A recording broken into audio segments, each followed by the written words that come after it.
সিস্টেমে বিএনপির আপত্তি থাকারই কথা না। 90% ভোট তাদের, বাস তাতে এককভাবে সরকার গঠন করতে পারতেছে, সমস্যা কোথায়? যদি উপরের ইঙ্গিতে আপনি পিআর সিস্টেমে নির্বাচন দিতে গড়িমসি করেন, তাহলে জনগণ ঐক্যবদ্ধভাবে আপনাকে বাধ্য করবে পিআর সিস্টেমে নির্বাচন দেওয়ার জন্য। পিআর সিস্টেমে নির্বাচন দিতে বিএনপির আপত্তি থাকারই কথা না, কারণ তাদের একজন উঁচু পর্যায়ের বক্তা বক্তব্য দিয়েছেন, উঁচু পর্যায়ের নেতা বক্তব্য দিয়েছেন যে 90% ভোট তাদের। যদি 90% ভোট তাদের হয়, তাহলে তারা আসন পাবে 270-এর উপরে, বাস তাতে এককভাবে সরকার গঠন করতে পারতেছে, সমস্যা কোথায়? বরং আর ঝামেলা মুক্ত সরকার গঠন করতে পারবে।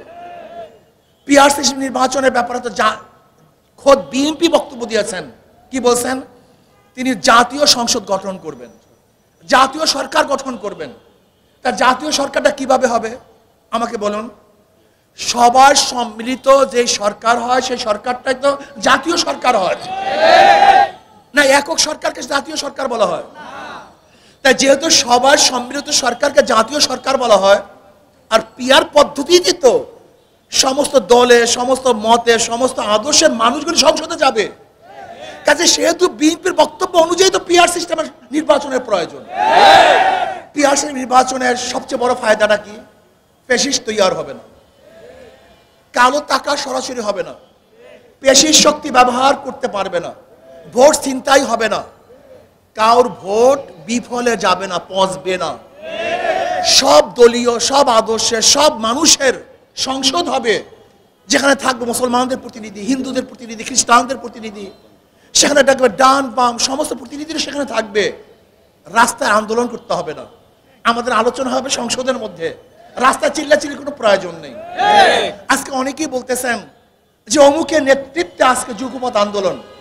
আমি ওই সমস্ত পত্রিকার সাংবাদিক বন্ধুদেরকে বলবো, সাংবাদিকতা শিখেন। যুগপৎ আন্দোলন প্রত্যেকের জায়গার থেকে করে, কারণ নেতৃত্ব করে না।